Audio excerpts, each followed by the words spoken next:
Shalom, brothers and sisters. I'm going to continue where I left off at with Israel is a community. And again, the sin of one is the sin of all. And I just want to finish up this definition from a Hebraic perspective, what it means to be responsible for one another. Community, a natural population of plants and animals that interact ecologically and live in one place, a society at large. And that's what the nation of Israel is. We're a nation, we're a community, and we're supposed to be responsible for one another. They're not supposed to be all of this division that we have in and amongst the nation of Israel. But it was prophesied that this would happen because we broke covenant relationship with the Messiah. Now, what I want to do, because a lot of times you might hear me talk about covenant relationship and how important it is for us to be in covenant relationship with the Messiah, because again, the nation of Israel is the bride and the Messiah is the groom. And this is supposed to manifest itself on an earthly level when we interact with one another, with our children, our wives, and our parents, and so forth, because this is about a community and being able to come into covenant relationship. I'm going to be reading from Deuteronomy, the 27th chapter, and I'm going to start at the 9th verse, and only read the 9th verse actually, because again, I just wanted to touch on why you might hear me always say this is about a covenant relationship. And Moshe and the priests, the Levites, spoke unto all Yasha'Allah, saying, take heed and hearken. The word take heed is very, very important, because when a person says take heed, what in actuality, what the Messiah is saying, I'm warning you. Be very, very careful. So take heed and hearken. The word hearken means to listen. The reason why there's a dysfunction or miscommunication problem that's happening within inside of the community, because we're not going back and following the instructions that was given to us at Mount Sinai. Whenever there's a problem within inside of the community, what we're supposed to do is go back and follow the instructions, because maybe somebody missed a very important part in the instructions. So again, everything that we're talking about is documented in the scriptures. Now listen to the marriage proposal, because we don't believe in that for better or for worse garbage. We're talking about there would be no compromise. You have to follow the laws, statutes, and commandments. That's it. All right? That's it. No compromising here. It says, take heed and hearken. You tell me what the word hearkens mean. The Messiah says, take heed and hearken, O Yasha'Allah, this day, when this marriage agreement took place at Mount Sinai, this day is talking about a very particular day, and I'm going to get into that later, how important it is for us to remember the day of Pentecost, or what we call the Feast of Weeks. I like to keep everything in this Hebraic perspective. I don't like to say Pentecost. We know that the word Penti means 50 and everything, so we know about the whole thing about Pentecost, but I like to keep everything in its proper Hebraic perspective. It was called the Feast of Weeks. And hearken, O Yasha'Allah, this day thou art become the people, or the bride of the Messiah, thy husband. So we said, I do. We are the daughters and children of those people that was in the wilderness when we were supposed to be a community. We're supposed to have like things in common, but what's happened now is because of us not following, and because we're not hearkening and listening, because part of listening is doing. So it's a duality in the word, but it's all synonymous, meaning the same thing. So be very, very careful about understanding the scriptures and putting everything in its proper perspective. Again, it's time for us to give back all of this Greco-Roman philosophy that we've been taught over the years.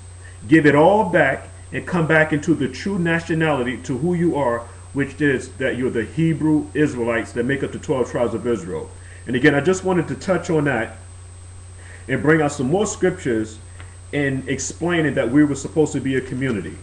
Let's go to Deuteronomy, the 28th chapter, and I'm going to start at the 53rd verse. I just want to touch on a couple of things here. Excuse me, actually what we're going to do is that we're going to read the 54th verse down to the 57th verse. 54. So that the man that is tender among you and very delicate. So when it says that the man is tender and delicate among you, it's not talking about the man that's effeminate or homosexual and things like that. We're talking about the man the nation of Israel, particularly the man, he was a holy person. Okay, he was a spiritual individual where he was supposed to live out his proper calling in being the example that he needed to be for the rest of the world. He's a tender person. He's a special individual. So that the man that is tender among you and very delicate, his eye shall be evil towards his brother. So now we see here now, because we didn't follow or hearken to the laws, statutes, and commandments, that his eye is going to be evil towards his brother. And you see that amongst a whole lot of camps out here today, where there's a lot of fighting and bigotry that's going on and everything like that. But this was prophesied that it would happen because we didn't follow the instructions. And this is about a community. What our job is to do is to come back into the right calling, which is following the laws, statutes, and commandments. So maybe that we could come back as a community the way that we're supposed to be.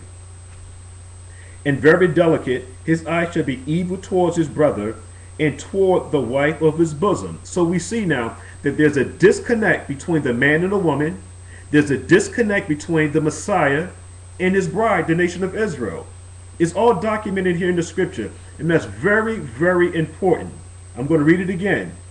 So that the man that is tender among you and very delicate, his eye shall be evil towards his brother and toward the wife of his bosom. The so-called black man, I'm saying so-called because you're not black, there's a disconnect where they can't get along. And the reason why they can't get along because we broke the laws, statutes, and commandments. They have no understanding or idea of what it means to be a community based on a Hebraic perspective. Somebody has sown tares amongst the wheat. That's why the scripture said, listen, you know what? Right now, at this particular junction of the game, we're not going to start tearing up the tares, okay, amongst the wheat, because you might bring up some of the tares also. So we do understand that this process has to happen because there's going to be a weeding out process, but that's very, very important where the man is not respecting the woman, his counterpart, when there's supposed to be unity between the man and the woman, but that's not happening now. And that's not happening on a spiritual level because we can't get a grip in understanding the importance of the scripture. And just like I brought out before, this is talking about now hearkening and listening. One has to mirror the next. When you listen, you do it. You can't listen and not do it. That's the problem that we're having in the community with the nation of Israel. And I'm chastising all of us. When I say a community, I'm talking about all of us.